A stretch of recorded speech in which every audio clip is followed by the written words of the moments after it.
Good morning. आज हम पढ़ेंगे चैप्टर नंबर 13 कि जिसने भी हैंड यहाँ पर शेयर किया है वो निकाल दो। प्रभु तुम मेरे मन की जानो, यानी कि हे प्रभु, प्रभु यानी कि यहाँ पर भगवान को कहा गया कि तुम मेरे मन में क्या सवाल है, क्या उलझन है, क्या बात है, ये तुम जानो, ऐसा यहाँ पर कह रहे हैं। तो चलिए यहाँ पर क्या कहते हैं कि कभी हमारे देश में मनुष्य मनुष्य में भेद किया जाता था, यानी कि कभी हमारे देश में, पहले, आज नहीं, पहले हमारे देश में इंसान इंसान में भेद किया जाता था, यानी कि फर्क रखा जाता था। ये बड़ा इंसान है, ये छोटा है, ये ऊंचा है, ये नीचा है, ऐसा ऊंच नीच का भेदभाव हमारे देश में था। आजादी के बाद यह दिशा में शिक्षा और सरकार की पहल से काफी सामाजिक जागृति आई।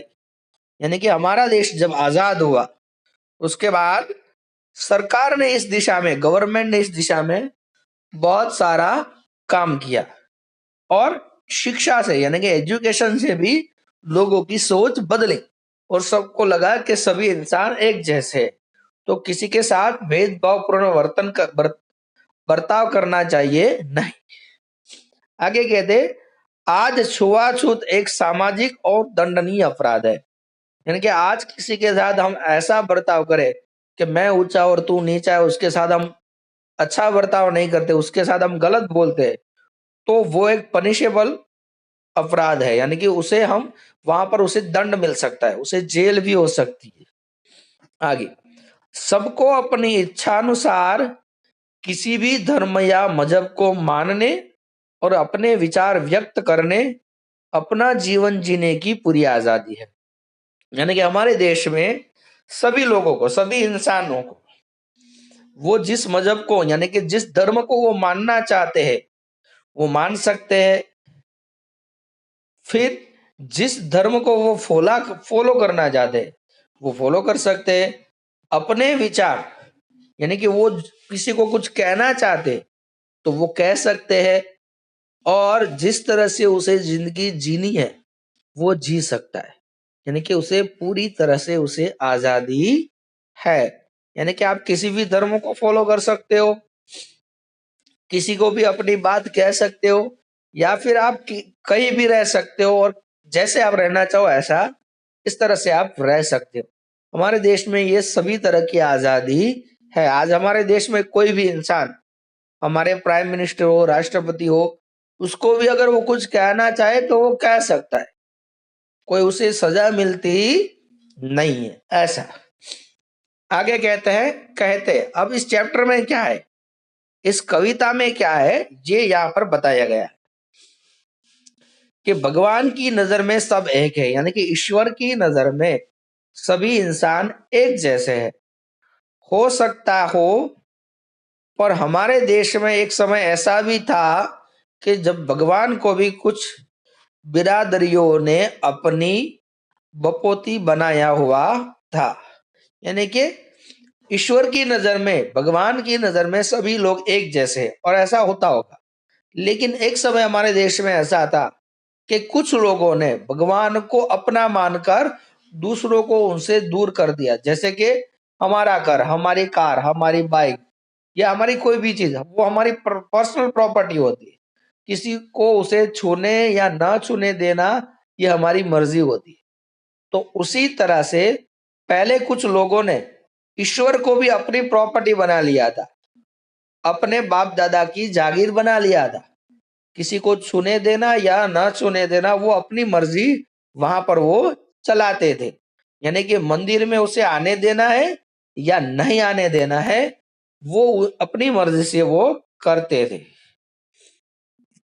आगे, कवयित्री ने अपनी इस कविता में एक ऐसी स्त्री का चित्रण किया है जिसे छुआछूत की परंपरा के चलते भगवान के दर्शन करने तक की अनुमति या नहीं मिलती। कवयित्री यानी कि ये कविता जिसने लिखी है वो फीमेल है।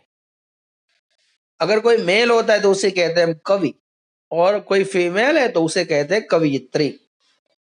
तो यहाँ पर कहा है कि एक ऐसी स्त्री का चित्रण, यानी कि एक ऐसी स्त्री के बारे में बताए जो ईश्वर को मानती है, ईश्वर के पास भगवान के मंदिर वो जाना चाहती है, लेकिन वो अछूत जाति की है, वो निम्न जाति की है, वो छोटी जाति की है, तो उस समय के लोग उसे मंदिर में जाने नहीं देते थे। तो ईश्वर की पूजा कैसे करे, वो उसके मन में क्या उलझने चलती है, वो यहाँ पर बताया गया है। तो ये इस कविता में बताया है कि वो स्त्री के मन में क्या विचार चल रहे हैं। वो ईश्वर को कुछ कहना चाहती है, वो मंदिर जाना चाहती है, वो ईश्वर की पूजा करना चाहती है, तो कैसे करे, वो वहां पर कैसे जाए, ये सारी विडंबनाएं, ये सारी मुश्किलों के बारे में इस कविता में बताया है। तो चलिए अब हम कविता पढ़ते हैं और उसे समझते हैं। मैं अछूत हूं, मंदिर में आने का मुझको अधिकार नहीं है, किंतु देवता यह न समझना तुम पर मेरा प्यार नहीं है।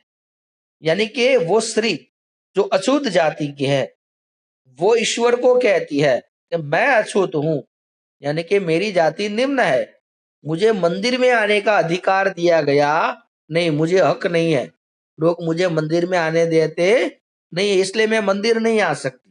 लेकिन तुम ये मत समझो कि मुझे तुमसे प्यार नहीं है, यानी कि मेरी तुम पर श्रद्धा नहीं है, मैं तुमको मानती नहीं हूं, क्योंकि सब लोग ऐसा मानते हैं, बहुत सारे लोग, कि जो मंदिर जाते वही भक्त होते हैं, वही अच्छे लोग होते हैं। नहीं, ऐसा नहीं। आप मंदिर जाओ या न जाओ, लेकिन ईश्वर पर श्रद्धा रखो, आप ईश्वर को मानो, तो वो सही है।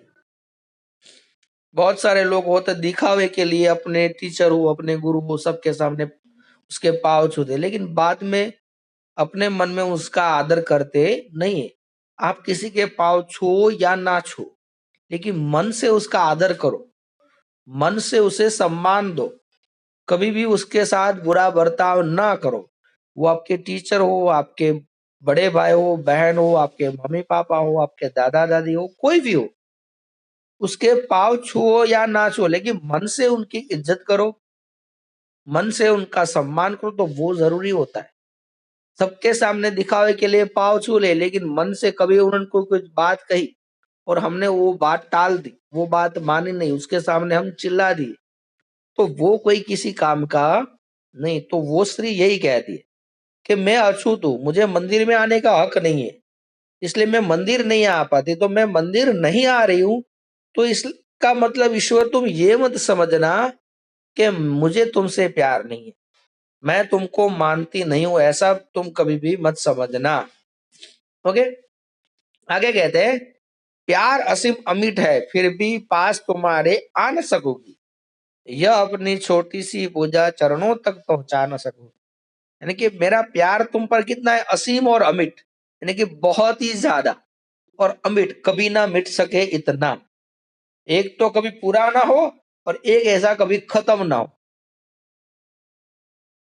तो मेरा प्यार असीम और अमिट है, फिर भी मैं तुम्हारे पास नहीं आ पाऊंगी, और मेरी ये छोटी सी पूजा, यानी कि मैं तुम्हारी छोटी सी पूजा करना चाहती हूँ। देखो, अशुद्ध भी है, साथ में बहुत गरीब भी है, तो उसके पास बहुत ज्यादा सामग्री नहीं है कि बहुत बड़ी पूजा करवा पाए, नहीं, छोटी सी, मानो कि 2 फूल हो या थोड़ा बहुत कुछ हो, वो ईश्वर को वो चढ़ाना चाहती है, लेकिन वो मैं तुम्हारे पास तुमको चढ़ा नहीं पाऊंगी, मैं छोटी सी पूजा तुम्हारी कर नहीं पाऊंगी। यानी कि मेरा प्यार तुम पर असीम है, यानी कि बहुत ही ज्यादा है, और कभी मिट ना सके इतना है, और मेरी ये छोटी सी पूजा तुम पर पहुंचा नहीं पाओगी। क्यों? क्योंकि मुझे मंदिर में आने का अधिकार दिया गया नहीं है। आगे कहते हैं, इसीलिए इस अंधकार में मैं छिपती छिपाती आई हूं, तेरे चरणों में खो जाऊं, इतना व्याकुल मन लाई हूं। क्या करिए आप, देखो, सुबह तो मंदिर में उसे जाने नहीं दिया जाता था, तो अब ईश्वर की पूजा करनी है, भगवान के पास जाना है, तो एक उपाय करती, रात के अंधेरे में जब सब लोग सो जाए, तो उस अंधकार में वो सबसे छुपती छुपाती, यानी कि कोई उसे देख न ले, इस तरह से छिपती छिपाती वो जाती है, तेरे चरणों में खो जाओ, यानी कि अब मंदिर में वो पहुंच जाती है, तेरे चरणों में खो जाओ, इतना व्याकुल मन लायो, यानी कि मेरा मन बहुत ही व्याकुल है, बहुत सारा वो कुछ कहना चाहती है लेकिन अभी मैं कह नहीं पा रही, वो मन बेचैन है। हमारे मन में कई सारे विचार चलते हैं, किसी को हम कहना चाहते हैं लेकिन किसे कहे, ये सोच हमारे दिमाग में चलती है ना, तब हमारा मन बेचैन होता है, उसी को व्याकुल कहते हैं। आगे कहते हैं, मैं गरीबिनी किस तरह से पूजा का सामान जुटाती, बड़ी साध से तुझे पूजने मंदिर के द्वारे तक आती। यानी कि मैं गरीबिनी, मैं बहुत गरीब हुई, ईश्वर को कहती है मैं बहुत ही गरीब हूं, तो तेरी पूजा करने के लिए पूजा का सामान कहाँ से लाऊं, कि मेरे पास इतने पैसे ही नहीं है कि मैं पूजा का सामान खरीद सकूं। बड़ी साध से, बड़ी यानी कि बड़ी इच्छा से, बड़ी खुशी से तुझे पूजने मंदिर के द्वारे तक आती, यानी कि मेरे पास पैसे ही नहीं है तो पूजा का सामान कहाँ से जुटाऊं, और पैसे जुटा नहीं पाती तो मैं अपनी खुशी से कैसे तेरे पास आ पाती, ऐसा वो कह रहे। कह देता है किंतु पुजारी यह तेरा भगवान नहीं है, यानी कि वो कहती है कि जब मैं यशवी शैली और मौन परास्वरा, ये हैंड हटाओ, मैं यहाँ पर बुक में पढ़ नहीं पा रहा हूं अभी तुरंत। चलो एक ने हटा लिया, दूसरे हटाओ, जल्दी से हटाओ, हैंड हटाओ यहां से, बुक पढ़ी नहीं जा रही, वहां पर हाथ है आपका, वो हटाओ यहां से। एक को मना किया तो दूसरे दो लोगों ने वहां पर,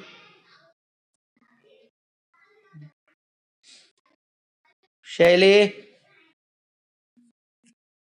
हैंड हटाओ यहां से। अब दोबारा शेयर वहां पर किया तो मैं आपको रिमूव कर दूंगा, जब चैप्टर खत्म हो जाए तब आप हैंड शेयर कर देना, तब तक नहीं। आगे कहते हैं, अंश तुम्हें समझ में नहीं आता, कह देता है किंतु पुजारी क्या तेरा भगवान नहीं है, यानी कि कोई पुजारी जो वहां पर भगवान की पूजा करता है, वो स्त्री जब पूजा करने जाती है तो उसे रोकता है, उसे अंदर जाने देता नहीं है, और क्या कहता है, ये तेरा भगवान नहीं है, तू यहाँ मत आना। ईश्वर तो सभी के होते हैं, किसी एक का तो होता नहीं है, लेकिन फिर भी उसे रोका जाता था। तो पुजारी उसे क्या कहता है कि कह देता है किंतु पुजारी यह तेरा भगवान नहीं, यानी कि वो उसे रोक कर कहता है ये तेरा भगवान नहीं है, तू यहाँ आ सकती नहीं। दूर कई मंदिर अछूत का और दूर भगवान कही है, यानी कि अछूतों का मंदिर कहीं दूर है और तुम्हारा भगवान भी वहीं पर दूर है। वो किसी एक का नहीं हो सकता, वो सबका होता है, लेकिन उसे वहां पर रोका जाता है और उसे कहा जाता है कि अछूतों का मंदिर कहीं दूर है और तुम्हारा भगवान भी कहीं दूर है, तुम यहाँ मत आओ, ऐसा वो कहते हैं। आगे कहते हैं, मैं सुनती हूँ जल उठती है मन में यह विद्रोही ज्वाला, यानी कि ये सुनकर मन में कई सारे विचार आते, विद्रोह की ज्वाला, यानी कि मैं उसे कुछ कह दूं, बगावत की भावना, जब हम गलत नहीं होते और कोई हमें सुना रहा है तो हमारे मन में विचार आते कि अभी मैं उसे कुछ सुना दूं, तो वही विद्रोह की भावना है, वही जलना होता है कि हमारी गलती नहीं है फिर भी कोई हमें सुना रहा है। हित बिना मतलब के ऐसा कोई मैसेज मत करो। तो क्या कहते, दूर कई मंदिर अच्युत का दूर भगवान कही है, मैं सुनती हूँ जल उठती है मन में विद्रोही ज्वाला, यानी कि जैसे एक आग मन में चलती है और सामने वाले को जलाने को तैयार, कि अभी मैं उसे हित तुम्हें समझ में नहीं आ रहा है, मैं आपको रिमूव कर दूंगा अभी का अभी। यह कठोरता ईश्वर को भी जिसने टुक टुक कर डाला, यानी कि अब मन में क्या सोच चली कि यह कठोरता, ऐसे कठोर इंसान कैसे हो सकता है, जिसने ईश्वर को भी टुक टुक कर दिया, यानी कि ईश्वर को भी बांट डाला, ईश्वर के भी विभाग कर दिए कि ये अमीरों का, ये ऊंचे लोगों का, ये गरीबों का, ये नीचे लोगों का। ईश्वर तो सभी के होते हैं। ईश्वर ने देखो कभी भी कोई भेद किया नहीं। भेद करने वाले होते वो इंसान होते हैं। अगर आपने कभी रामायण पढ़ी है या रामायण सुनी है या फिर रामायण देखी है, तो देखो भगवान राम है, उसे हम भगवान मानते, तो उसके मित्र देखो या उसके भक्त देखो, हर तरह के इंसान थे। उनके पहले मित्र देखो, हनुमान जी तो एक बंदर है, सुग्रीव तो वो एक बंदर है, एक जाम्बवन जी जो एक रीछ है, एक है विभीषण जो एक राक्षस जाति का है, एक उनका एक और मित्र है जो भील जाति का राजा है, गु राजा। तो उन्होंने किसी भी जाति में कोई भेदभाव किया नहीं, वो तो सभी को आदर से सम्मान से बुलाते थे। शबरी नाम की एक भील जाति की स्त्री थी, भगवान ने उनके झूठे बेर भी खाए थे, तो उन्होंने तो कोई फर्क ही नहीं किया। फर्क करने वाले कौन थे? इंसान। तो भगवान ने तो सबको सम्मान दिया है, उन्होंने सबका प्रेम देखा है कि लोग मुझसे प्रेम करते हैं, मेरी सच्ची भक्ति करते हैं, तो किसी भी जाति का हो, कुछ भी दे, कुछ भी खिलाए, मैं खा लूंगा। झूठे बेर भी खा लिए, लेकिन उन्होंने देखा कि ये मुझे अच्छा देना चाहते, मुझे मीठा देना चाहते, खट्टा न लगे, इसलिए चख चख कर मुझे दे रहे, तो उन्होंने खा लिया। इसी तरह से आपने भगवान कृष्ण की भी कहानी कुछ सुनी होगी। तो उनका जीवन भी ऐसा था, जब बचपन में उनके कुछ दोस्त उनके साथ खेलते थे, तो कुछ के साथ वो बहुत गरीब थे, वाले थे, यानी कि गाय भैंस से चराने वाले, तो उनके साथ बैठते, उनके उनका खाना खाते थे। एक मित्र उनका था सुदामा, जो बहुत ही गरीब जाति का ब्राह्मण था। एक मित्र था अर्जुन, जो एक राजा का बेटा था। तो दोनों को उन्होंने मित्रता का सही पालन किया। गरीब था तो भी उनके साथ मित्रता निभाई, एक राजा का बेटा तो उनके साथ भी वही मित्रता निभाई। तो उन्होंने किसी में कोई फर्क किया नहीं।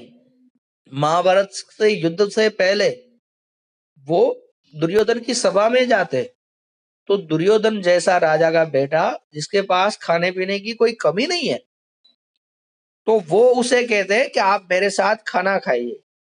तो भगवान कृष्ण उनके साथ खाना नहीं खाकर, उसी का एक मंत्री है विदुर, जो एक निम्न जाति का कहलाता है, दास था, उसके घर जाकर सिर्फ भाजी खाई है, बहुत ही आम खाना खाया है।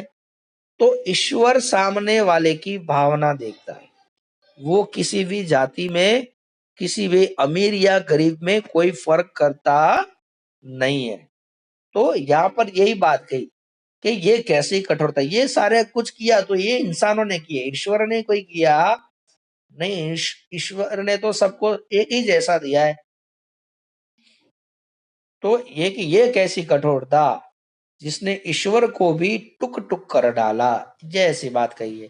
आगे कहते यह निर्मम समाज का बंधन और अधिक अब सह न सकूंगी, यानी कि ये निर्मम, यानी कि जिसमें दया ना हो, ऐसे समाज का बंधन मैं अब सह नहीं पाऊंगी, यानी कि मैं इस समाज के बंधन को अब तोड़ दूंगी, मैं ऐसे नीति नियम मानूंगी नहीं।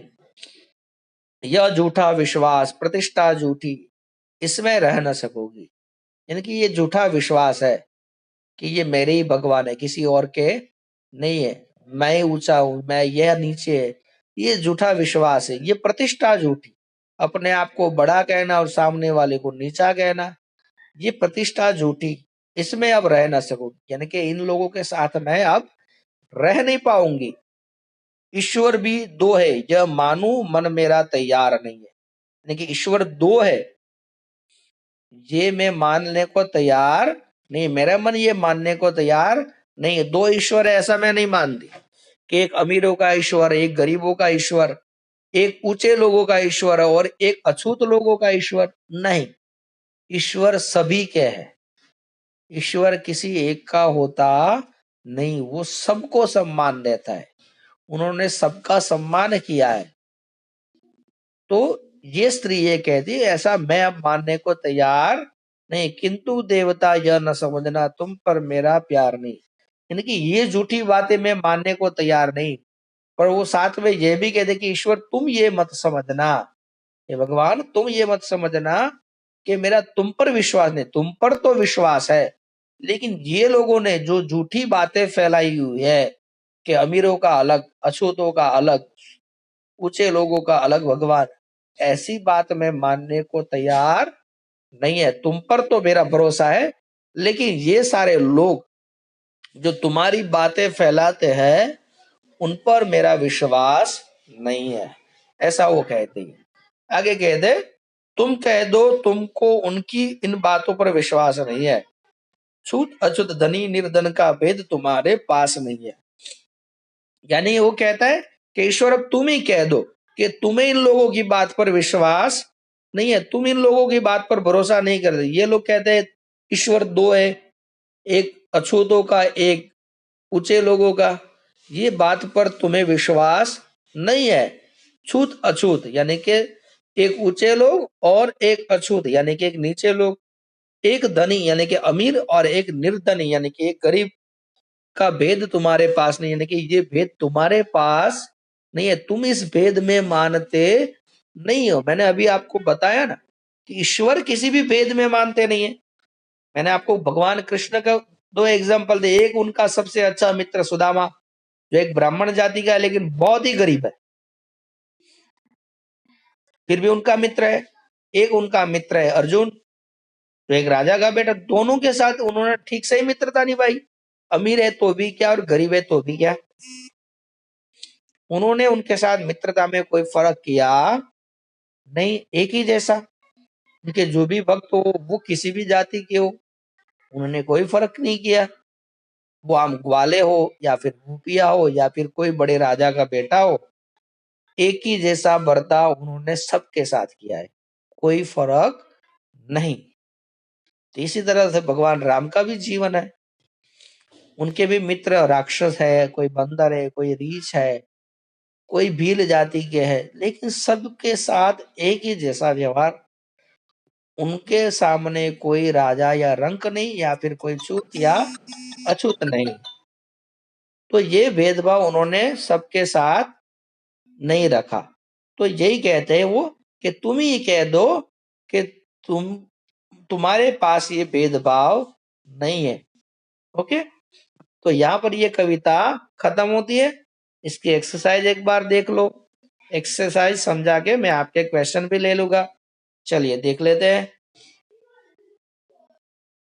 अब जिसे क्वेश्चन हो एंड शेयर कर सकते हो। गीत को अनम्यूट करो, क्यों करूं? चलिए, तो देखो यहाँ पर शब्दार्थ और वाचन श्रुत लेखन है, वो आपको नोटबुक में लिखना है। दूसरी एक बात, इस चैप्टर की एक्सरसाइज एक ही बार सेंड होगी। आज ये लेक्चर खत्म होने के बाद अभी कुछ देर बाद मैं तुरंत शेयर कर दूंगा इसकी पीडीएफ या इसके फोटो जो कुछ भी हो। उसके बाद कोई भी मुझे कॉल करके ये नहीं बोलेगा सर मेरे मोबाइल में डिलीट लग गया है व्हाट्सएप में से, आप मुझे फिर से रीसेंड करो। मैं इतना फालतू में फ्री रहता नहीं हूं। अगर आपके पास व्हाट्सएप में से डिलीट हो जाता है तो आप अपने दोस्त के पास मांग लेना, मुझे मत कॉल करना। ओके, तो ये याद रखना है।